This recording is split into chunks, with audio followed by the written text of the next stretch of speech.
Tässä on Olavinkadun yksiön eteistä. Siinä on 3 kaappia toisella puolella ja siivouskaappia tanko tuolla toisella puolella. Sitten mennään kylppäriin. Kylppärin mennessä on tämmönen harmaa lasiovi. Ja kylpyhuoneessa pesukoneen liitäntä, tiskiallas tai siis pesuallas ja vessan pönttö. Sitten on tää suihkutila ja suihkutilaan on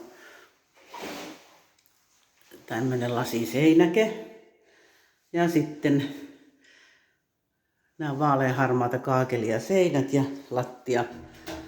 Ja sitten sauna, ihan perinteinen sauna. 2–3 henkilölle. Ja lasiovi siihen saunaan. Sitten tullaan tän huoneen puolelle.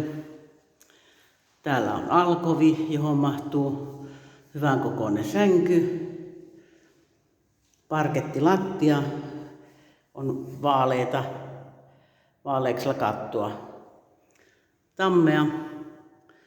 Ja ikkunat kadulle päin ja ranskalainen parveke. Ja sitten keittiö, jääkaappi, pakastin,